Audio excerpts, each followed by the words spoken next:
قتل انسانی کوئی معمولی بات نہیں ہے۔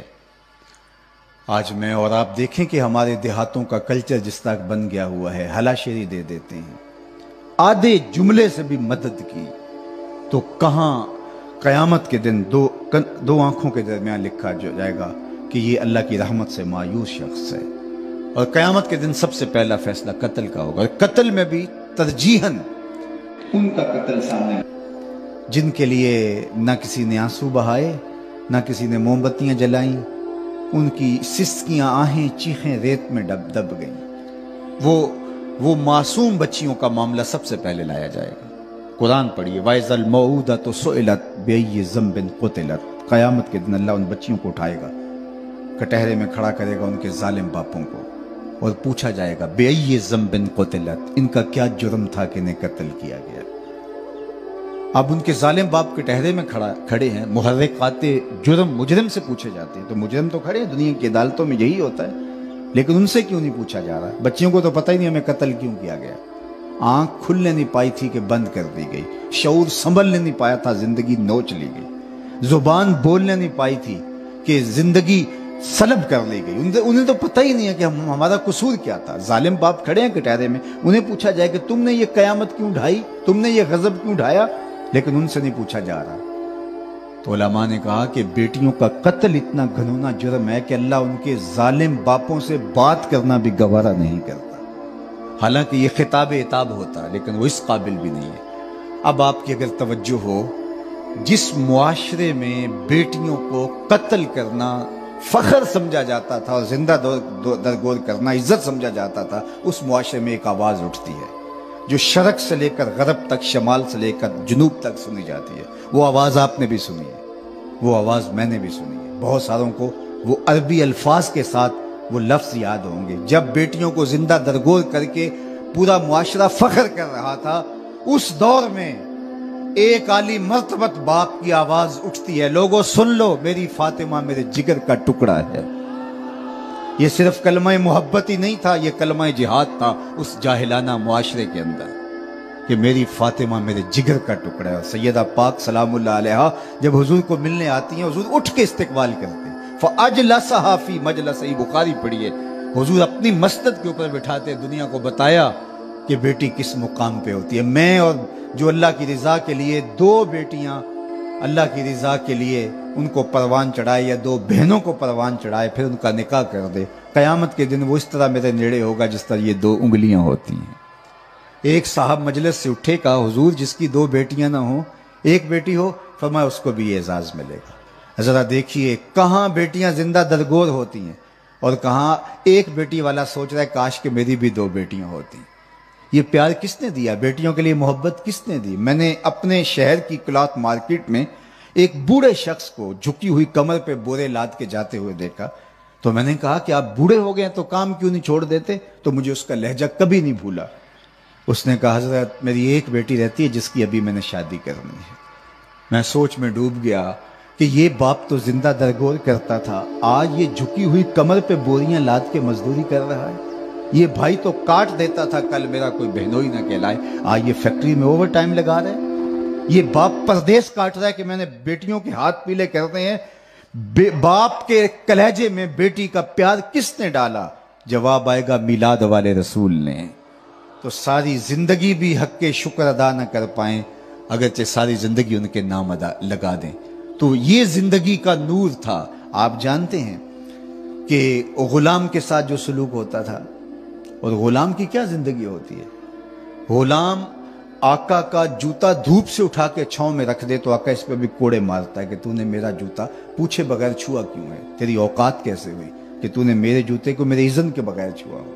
وہ لا کے جناب جوتا خراب ہو رہا تھا، لیکن اس کی یہ دلیل ماننے کے لیے آقا تیار نہیں تھا۔ اقبال نے کہا تھا غلامی کیا ہے ذوق حسن و زیبائی سے محرومی، جسے زیبا کہیں آزاد بندے ہیں وہی زیبا، بھروسہ کر نہیں سکتے غلاموں کی بصیرت پر کہ دنیا میں فقط مردان حر کی آنکھ ہے بینا، پا بجولاں ہاتھوں میں زنجیریں اور منڈیوں میں بک رہے ہوتے غلام۔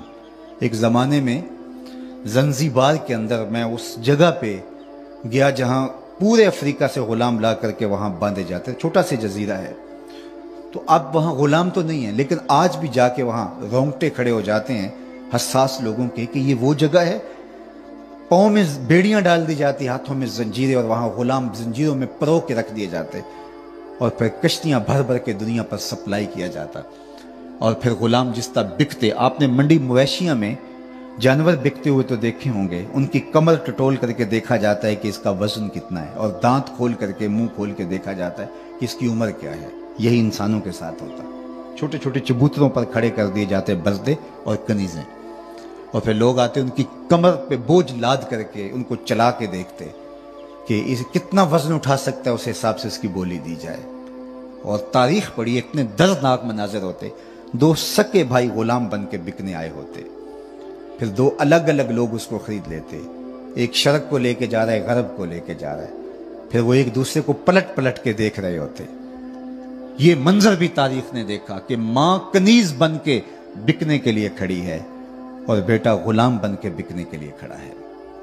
کتنی دردناک کیفیت ہے۔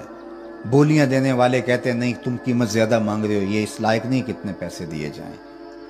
جوان بیٹے کے سامنے ماں کی بولی لگ رہی ہے، ماں کے سامنے بیٹے کی بولیاں لگ رہی ہیں۔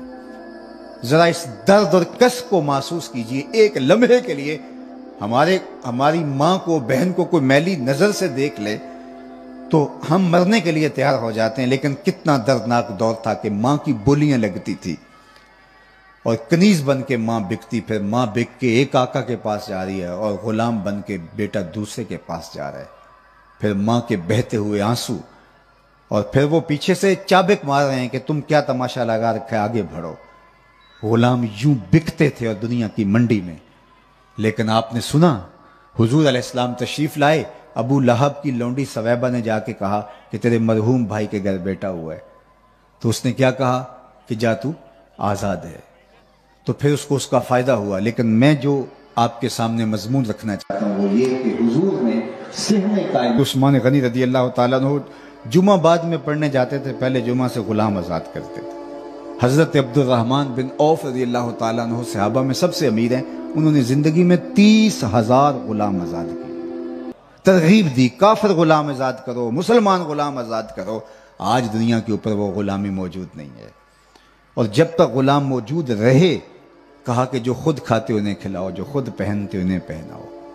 غلام آقا کا جوتا دھوپ سے اٹھا کے چھاؤں میں رکھتے، غلام آقا اس پہ بھی کوڑے مارے، لیکن ذرا منظر بدلا ہوا دیکھیے، حضور معراج سے واپس پلٹتے ہیں اور بلال حبشی کو بلا کے کہا تو کون سا نیک عمل کرتا ہے، میں نے جنت میں تیرے قدموں کی آہٹ سنی ہے۔ کیا خیال ہے دور غلامی کی ساری تھکن اتر نہیں گئی ہوگی؟ جو غلام آقا کا جوتا بھی اذن کے بغیر نہ چھو سکے، اس کو دو جہاں کا امام کہہ رہا ہے، دو جہاں کا آقا کہہ رہا ہے بلال میں تیرے قدموں کی آہٹ کو جنت میں سنتا رہا ہوں۔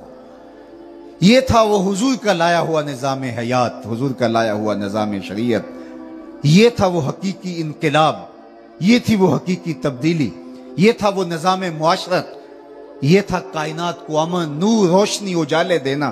توہمات کی زنجیروں سے بھی انسان کو نکالا اور غلامی کی بیڑیوں سے بھی انسان کو نکال کر کے انسان کو آزادی کا وہ نور عطا کیا کہ صرف مسلمان اور حضور کے غلام اور امت رسول ہی حضور کی مقروض نہیں ہے، پوری انسانیت رحمت للعالمین کی مقروض ہے۔